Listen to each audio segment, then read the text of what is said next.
when Tim was staying at my place, Mm-hmm. Tim would come in, stay on my couch or whatever, my guest room, and we'd be down there smoking cigs, watching, like Who Took Johnny Gosh or whatever. Yeah. We filmed so many sketches. Well, we had the desk and the green screen, and we're like, let's just do a. Yeah. We were just entertained at the idea, but the idea that anyone could go live with a green screen, and that was really the impetus for those Meghan McCain thing. That's Katie's hand in those Meghan McCain sketches, and I was there helping him do makeup, and it was a familiar. Like the whole family got together to make those sketches happen for those first couple of years. Not only that, but we had to edit on your MacBook. Edit on. Not only even edit on my MacBook. I couldn't afford a computer. And neither could Tim. My time. But can you talk at length about how you got into doing comedy, get into producing podcasts, own shows, and Craigslist clients? The early sketches and podcasting in the garage to present, basically just career overview / advice and struggles you faced along the way. This is my submission.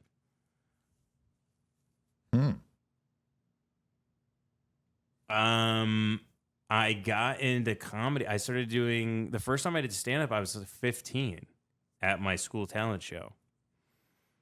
And I did it because I'm a dumbass. I signed up for the talent show because I wanted to do music, and then I realized I could only play the trumpet, and I didn't have a band. And I'm like, why did I sign up? And I was like, I'll just do stand-up.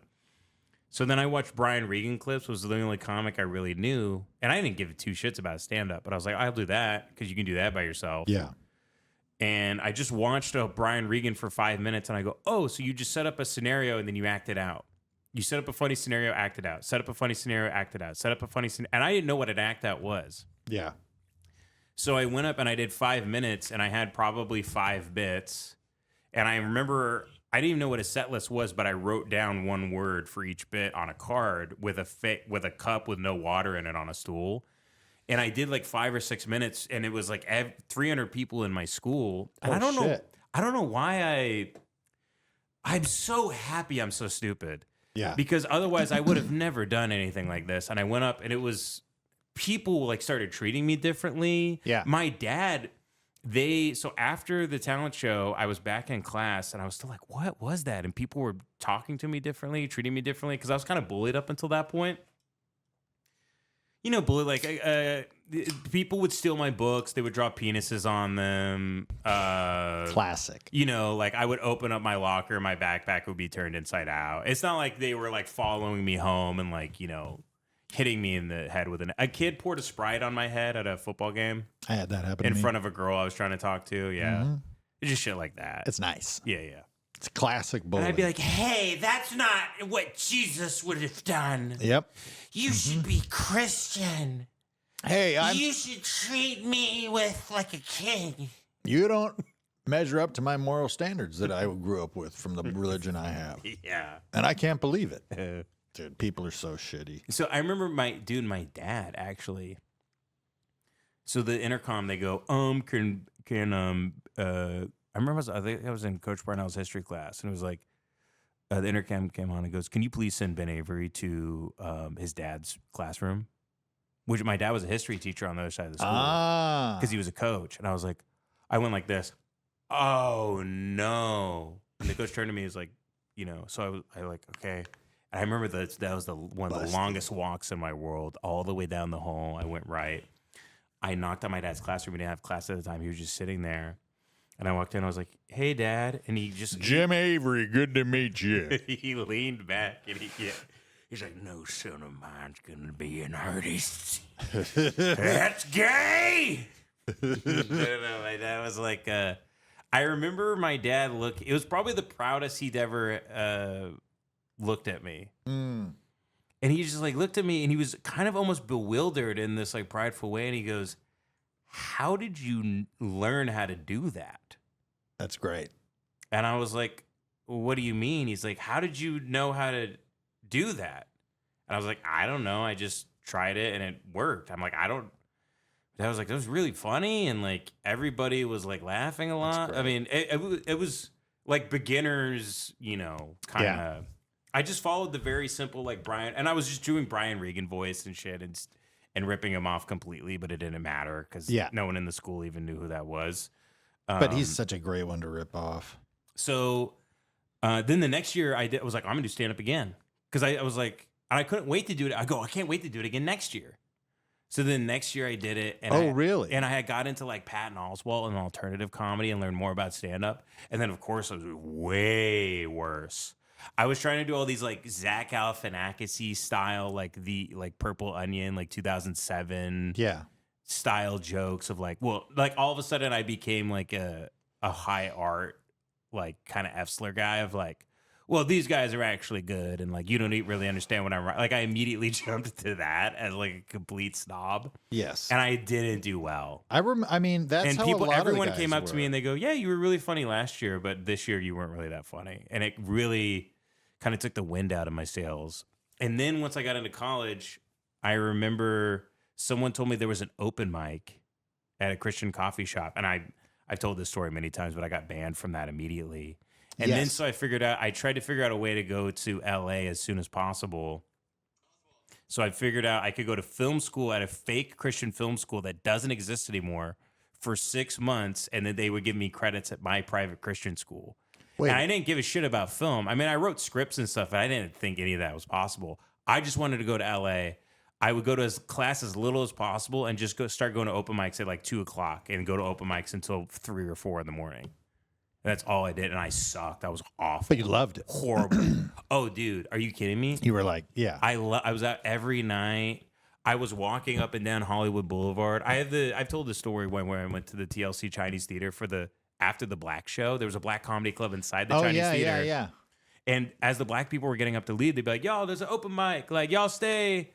And as people were getting up, I'd go around because it was Ciroc night, and I'd be grabbing as many glasses off their table as soon as I could, and I'd be drinking them. Yeah.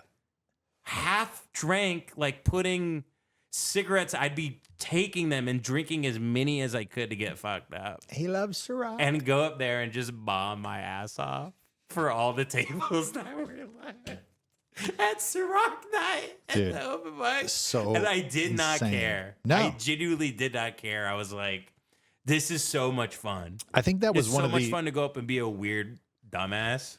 I think one of the biggest appeals to you and Devin and unless your brother, I feel more similar to in this way, but you guys not giving a fuck, and like a lot of times because you were blackout drunk. I think to a fault, to absolutely a fault. Yeah, I mean maybe to a fault, but for me, who gets but I in might my just own be trying to head- make you laugh. You know what I mean? Because you're in the back of the group. I'm like, Yes. Kevin's gonna love this shit. Oh yeah. I always loved watching you go up. I still like watching you go up. Even like I don't know, there's something about you that is very funny, and like your shit-eating grin on stage, and you're just like you're being a naughty boy. Like you're being naughty. You're being a bad boy. Yeah, and you know you're doing it. And it's silly, and so you're getting a kick out of it, and that's really appealing to me. But as a guy who for 30 years was really, really trying, to like, and I mean, I'm still trying to be like a good person or whatever. I'm trying to like, it's just so ingrained in me. So then I go to LA to do stand up, and I see these fucking psychos who were just chain smoking cigarettes and getting fucked up at every open fighting mic, people and getting thrown out of venues. Yeah, and like, remember when Devin got banned from the Lyric? no, Yeah, how? so funny. I don't remember that. He's just started. I think he started screaming at the owner when the owner was in the room that he sucked ass, and then they threw him out. I remember we got kicked out of some bar because he was just talking so loud and like being pretty fucking funny, but he was just being so loud, and the shit he was saying was not flying with the whole room. But like at our table, like he was, he's making Joey laugh and I'm laughing, and then I'm kind of like a little uncomfortable, but I don't know. I always that was definitely like a thing for me where I was just like, it's going to be good for me to be around these guys. Yeah. And then at one point you guys all got fucked up and you're like, tell us who you hate. And I'm like, I don't hate anybody. And they're like, tell us, you fucking pussy. Come on, there's got to be somebody. What are you, a little bitch? I'm like, no, I don't hate everybody's fine. Like, come on, what the fuck? And I'm like, stop being mean. So, and I'm like, I'm like 100 years old. I'm like, these babies are mad at me. These babies don't think I'm cool. The boss babies rolling up. Yeah. I mean, truly, Yeah. it's truly insane. Because like I just like going through that in my mind, just being like a man married with 2 kids who's had some life. And like, I'm just like, these drunk guys, they want to know who I hate. And I let them down. Oh, but this actually segues into the thing because I got sober, quote unquote. I was never an alcoholic, but I was drunk every night for years and years and years. Yeah. And I was a danger to myself and others, and I was drinking and driving pretty much every single night. Being so people go, "You're not an alcoholic." I get that, but my life, it's not like it improved immediately, but it actually took a while. I was really, really depressed once I stopped drinking. Like the most depressed I've ever been for like probably 8 months. Yeah. Just because you don't have any. I mean, I remember I quit drinking. I didn't have any thoughts, no confidence. Yeah. Nothing. I would stay up till 4 a.m. eating ice cream and playing Call of Duty. I felt nothing. Yeah. I mean, it was like, I felt like I got unplugged. I'd been doing this every night for so long. I just couldn't get any sort of thought or anything going. Yeah. Then that left. And then I discovered there was this well of anger underneath all of it. But during that time, I slowly stopped, doing stand-up and stuff. And this voice, I think you should always listen to that voice, whatever it is. Whether you play sports or whatever, there's that little voice that tells you, hey, try this. Hey, do this. And it's pulling you a certain direction. And that voice told me that said, you're going to die if you keep doing this. You have to figure out how to do. I swear to God, you have to figure out how to do a one-man show in your garage. And that is the thing. All of a sudden, I became obsessed with. I had no money. I painted my garage entirely green. I only had a webcam. I bought a computer for $80. I took it apart, put it back together. Like I figured out everything. You at that time were doing podcasting stuff. I was like, please, can you show me how to do this audio stuff? So you were teaching me how to do audio and all this shit. Around this time, I needed work because I was working at a pet food store, and I was like, I can't do this anymore. I'm gonna kill myself. Yeah. I 8 hours of putting cans on it while trying to be sober for the first year. I'm gonna kill myself. We used to get hammered at the pet food store. I'd get really drunk. I remember showing up there one time. You were fucking gone. You were gone. And it was like, you still had like 20 minutes till the store could close, and there was like another person working with you too. Mm-hmm. They didn't seem to have any problem with it, but I would just like, they would do drugs on the toilet, and I would go out back behind the dumpster and I get fucked up. Yeah. I'd take a 10-minute break, and there was a liquor store by the Urban Pet. That's where I worked. There was a liquor store. I'd go get a ass pocket of whiskey, and I would just start drinking as much as I could in between. fucking whiskey. And I would still help people. I was still a good employee, but Oh yeah, but I mean, you got to be fucked up, dude. So I But I remember you did tell me, you were like, people will pay money for this type of skill. Like after a year and a half of that, yeah, because I filmed Night World with Matt. We must have started Brain Gel around this time.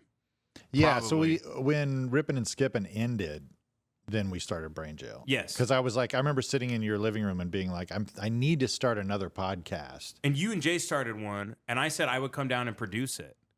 Yeah. And then I said it on the first episode. You guys were like, do you want to be there? And I was like, sure. I always thought it was all three of us, always. No, because I remember just not thinking you guys would be interested in doing a podcast with me.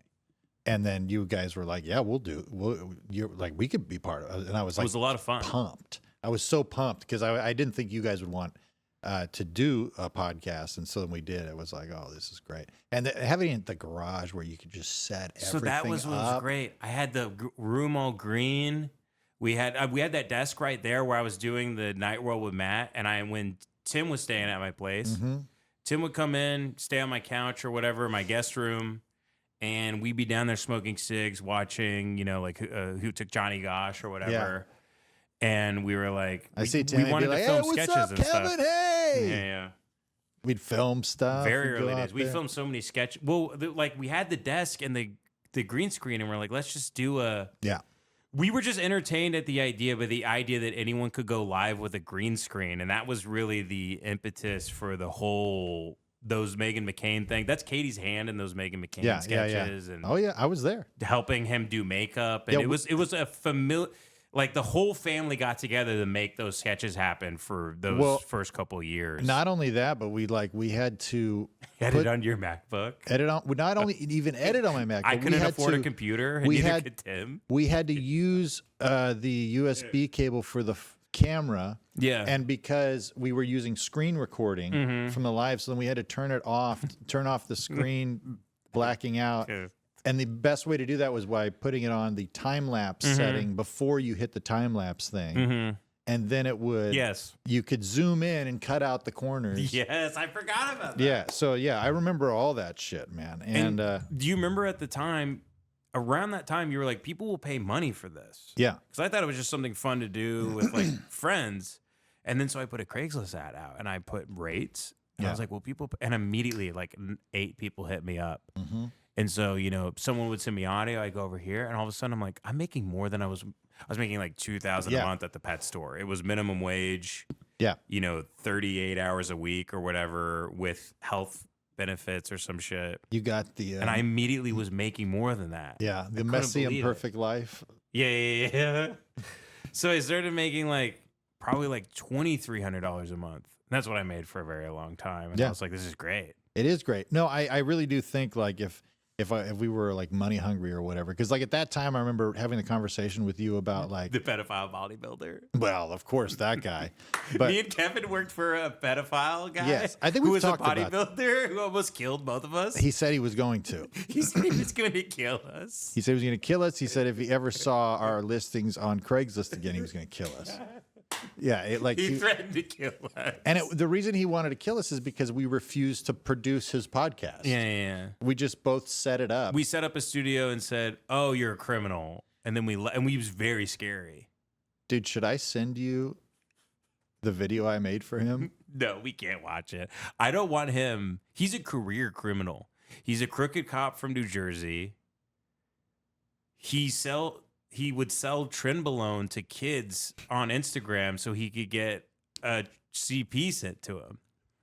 There's all these articles about him, and he sends people bunk steroids. Yeah. And I'm pretty sure he had Rich Piana killed. He was best friends with him. I think he gave him bunk steroids. I also read that rumor about the guy. Yeah. Crazy shit. Crazy shit. I remember he texted us. He goes, "Yeah, I guess I'm going to have to send a bunch of guys to your house to break in and steal a bunch of shit. Well, yeah, to make up for all the money I paid you." Yeah. Which was, I think he gave us both $500 each to set up a whole studio for him and record an episode. Yeah, he did. And then we said, hey, we have people's numbers we can give to you if you want another producer. Yep. But me and Kevin are well, we found out he was very scared of you. Yeah, we found out all this shit about him. And we're like, a pedophile? Well, I think we told him we were too busy, that we were starting our own podcast studio and it was really taking off and we just don't have time. And he was like, fuck you. You fucking, you just going in, dude. Yeah. And immediately, and I was like, well, I can get you a producer. No, fuck you, man. You said you were going to, and I was like, read the ad, bro. What are you talking about? So crazy. Yeah. No, but all we quoted him for was setting up a studio. So we bought everything, brought it over, hung the lights, did everything. Yeah. For pretty cheap, actually. Absolutely. Yeah. I mean, it was very odd. But I did that for a bunch of people, and most people were just like, cool. And then if they were like, oh, would you want to film it and edit it and be the producer and stuff? And I would quote them a ridiculous rate for that. And I'd be like, yeah. And then some people would say yes, but very few. Yeah, depending on how rich they are. Yeah. Everybody knows how it is. Yeah, the wife of a movie star starting her own podcast is a primo client. Oh, yeah. Somebody who has money and a dream and doesn't want to do anything. Someone who thinks $10,000 is $100. Yeah. They go, I go, well, you got 3 cameras, so I'm going to need, it's $100 per camera just to set them up, and then editing. It's going to be $100 for me to turn that on. I go, honestly, we're probably looking over like $2,500 a month if I'm doing every episode and recording it and editing it and it's probably setting a it low up. rate now, yeah. Probably is. Yeah. I don't know, though. But I remember telling people, oh, this is what it's going to be. And then people be like, what the hell? No, I don't want to do that. I'm like, see, that's why it's easier to just do it yourself. It's easy to do. I can show you how to do it. Give me another $500. So no, I would never. If somebody wanted to learn, I would try to teach them how to do everything. Yeah. You know. But yeah, not that fucker. He was scary. I think of him as the Balrog from Moria. Yeah. He's an ancient evil deity that eats children. Mm-hmm. He goes, "Hey, can I show you a cool room?" And I was like, "Yeah." And I was so scared. And It's my murder room. dude, he opened the door to his house in the mansion in the Hollywood Hills, and I walked in. I was like shaking because before I went over, I realized all this shit about him. But I Yeah. was too afraid to cancel, and I was like, "This is gonna be the last one." Yeah. I just recorded one episode. He takes me in his room. It's completely empty. He goes, "We're gonna get big, fat, bootied bitches in here, like bopping their ass and Yes. shit. We're gonna be shooting music videos." He doesn't do music. We shoot music videos and like funny sketches and shit, like you do with that guy Tim Dolan or whatever. Like, Yes. he goes, because I think at the time we had done like the Meghan McCain thing or whatever. So I think he had seen that. So, and then he goes, "Look at this." And I turn and there's only one thing on the wall in the room. And it's that Elon Musk flamethrower. He's one of the assholes that bought one after Elon like went on Rogan. And That's he showed- perfect. He's like, "You want to hold it?" And he has the flamethrower. He's like, "We're going to shoot so much viral shit in this house." Dude, yeah, he said the same, gave me the same speech, and he was like, I remember him like emphasizing like how hot these bitches are gonna be. Like, Oh, these yeah. fucking big tits and big booties, and we're gonna have them fucking bouncing around and shit. And I was like, and I was so straight up, Ben. I was like, I'm married, man. I mean, more for you, buddy. But yeah, I don't want to do any of that stuff. And he's like, "Well, what the fuck?" And then he would. I remember that's also like that led into who's better at this? You or Ben? Who's better at this whole thing? he was going to pit us against each other? Oh yeah, big time. And I'd be like, That's why he hired both of us to see who would be better. He's a human dog fighter. yes. And he's like, who's better? And I go, oh, for what we're doing, it's such a base level of skills. It really doesn't matter. Like, and he goes, he's better. And I was like, sure. And he's like, he's just like, nah. See, so why would I even work with you if he's better? I go, I would just get him then. Yeah, I have no problem with that. I mean, it doesn't really matter to me. And he was like, You're like, "I have no competitive bone in my body." yeah, about I this literally, whatsoever." I don't care at all. I leave right now. I don't care. And, I like coming over here and you giving me $300. yeah, to do very little. Yeah. But you don't know how to do it, and I do. And so that's the premium you pay, you know? Yeah. And, you know, that was the other thing, too, because, like, from go, he was, like, he was planning for the future. He was like, oh, man. Go make viral comedy sketches I'm so about big booty bitches and how much pussy I get. I am known to be a funny guy. I'm kind of one of these funny guys. He was such an airhead. Fucking dipshit. Complete moron. Like the definition of a douchebag, dipshit, moron. Yeah. Like musclehead moron. Like dude, and I do admire the guy's body. Like I mean, he's got a great body. Well, it's all steroids. Yeah, well, it's not all star. You still have to work hard. But He didn't look good though. no, he looked fucked up, but he had big ass muscles. Yeah, but he looked, And I was like, he that's looked dope. retarded. But the muscles look sick. He looked retarded. I think women are grossed out by that phenotype. Oh, they totally are. My wife started getting upset at me when we first met. She's like, you're getting too big. I was like, that's what they all say.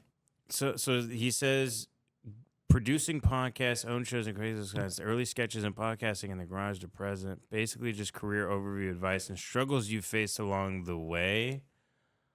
I mean, I don't know any advice. Like, I think the only advice I could think of, Kevin, and correct me if I'm wrong, is just like, I think the most important thing is to be curious. Because if you're curious, you can figure anything out, right?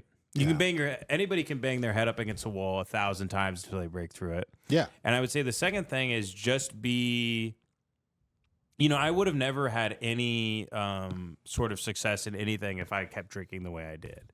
Yeah. So, it's just follow your convictions. it's unlikable. So I would just say the second piece of advice is just be likable and be fun to be around. And once I stopped drinking, I know people had a really good time with me when I was drunk all the time, for sure. Yeah. I mean, we had a good time, but it started to turn south for about a year, like really bad. Yeah. In my defense, we were always having a good time. There was never a time with me at least, where I was like, oh man, we're getting into trouble now. Not like when Joey would like roundhouse kick people and stuff. Like you never were like that. I don't know. I remember having the thought though in comedy, I specifically remember having the thought, if I don't quit drinking, nobody that I would ever want to work with would want to work with me. And I remember that being a thought before I stopped drinking. Yeah. It's like, I want to work with that guy, and I'd love to work with that guy, and I'd love to work with that guy. I'm like, well, those guys don't drink. Yeah. So I'm like, well, who would want to work with me if I kept being this fucked up? And I'm like, probably nobody. Yeah. Kind of just you've become a liability now. I mean, I was still willing to work with you. Two prisoners giving each other legal advice in a cell. Yeah. Like, we're going to do this together. Yeah. No, you represent yourself. Yeah. You go out there. No, I feel like the best life advice you can give anybody is always follow your convictions. Don't give up. Follow your bliss. Yeah. And be realistic. Try to predict the future, like follow your bliss. I think sometimes if somebody gets legalistic with follow your bliss, they can, well, it just feels good to jack off all day. It's bliss. Yeah. Or whatever. But I mean, try to predict the future, and like if you have goals, like you can get them. You can definitely get there. But you have to like make steps to do those things every day. Can I give number 4, by the way? Yeah. And I think this is an overlooked one, Kevin. I'm not making a joke. Hygiene. How many people where they just have a certain smell, where they have like shit in their teeth, or they don't really trim their... Yeah. And they might be a really good worker at their job or whatever, but they just kind of smell and look like... If you stink, if you smell, that's a big no-no. I got to say, if someone walks up on me and they got to smell, I immediately go, I want to kill you. Like there's a kind of a monkey part of my brain where I want to start clobbering you to death with my fists. Bad breath will do that. Really bad body odor will do that. Not getting a haircut, not having shit trimmed. Who smells fucking fantastic? I thought you were going to say bad. Like, well, I got a couple of those. I don't want to say that, but who smells fantastic is Mark Maron. Oh yeah. He's got some cologne on him. Because he does like a light patchouli. Oh, nice. And something else, I'm sure. But when I park his car, I'm always like, that smells like a beautiful man. Like that's what a man should smell like. Like it's not like a flower. Like it's stereotypically, like that's like a masculine, nice smell. I'm gonna guess what he drives.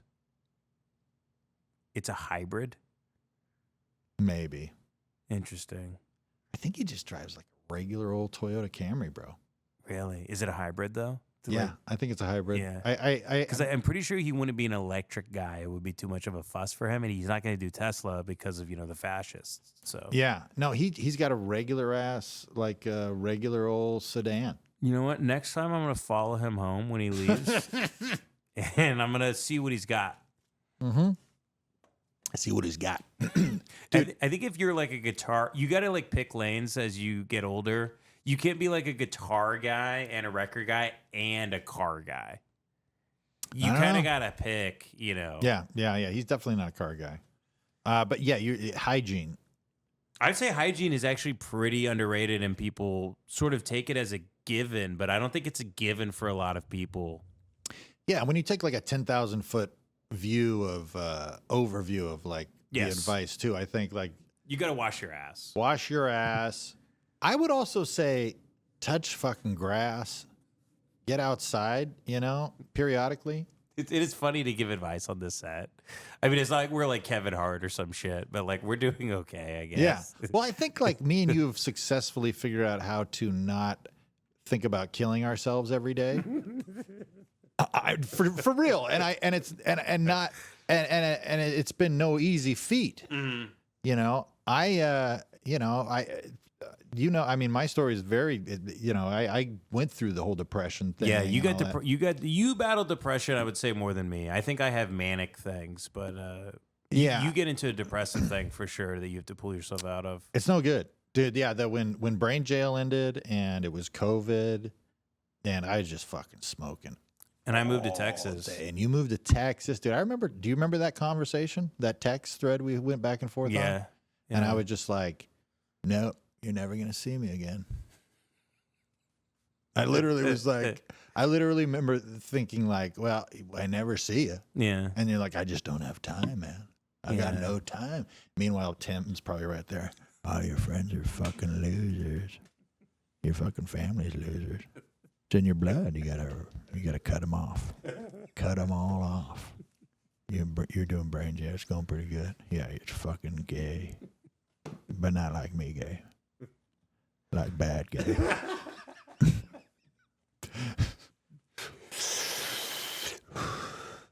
Leave all your friends. Move to Texas. Are you having fun with your brother and your friend Kevin? They're all faggots. Leave your friends, leave your family, move with me to Texas, and move your wife out there, get her a secure job, and then I'm going to move back.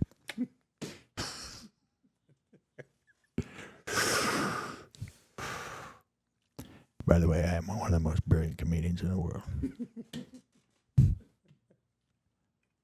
I stand by that.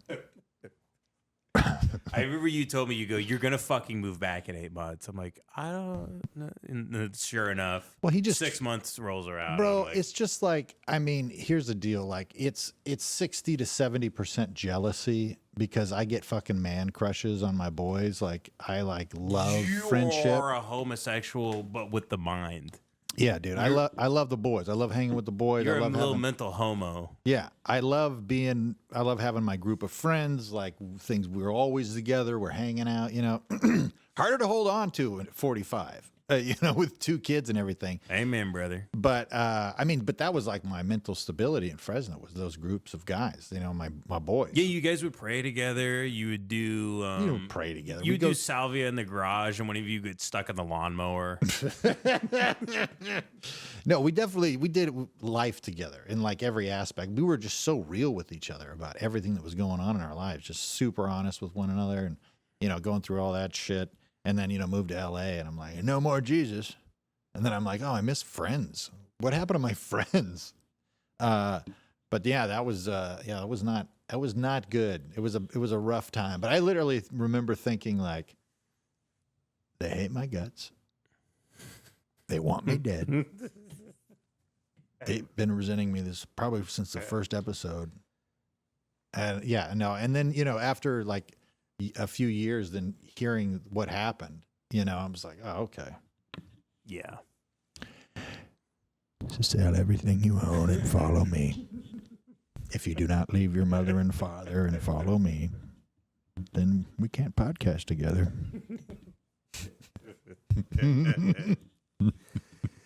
We should play golf. I'm down. I love. Dude, I ran into a huge Lemonparty fan at the. I only say that because he's like, dude, I was just listening to the Patreon. Like he wasn't like a guy who's pretending to recognize me or something. Yeah. Sometimes people do that. They pretend to be a fan, and they go. Some people email me, by the way, to this day. They go, just got to say, I'm a huge fan. They go, I love you on Tim's show. I listen every week. I'm like, wow, you couldn't have outed yourself as like, Yeah, as clueless. I still get emails like that all the time. Love you on the show. Great additive words. It's really nice. Love the way you cut the camera. My chain.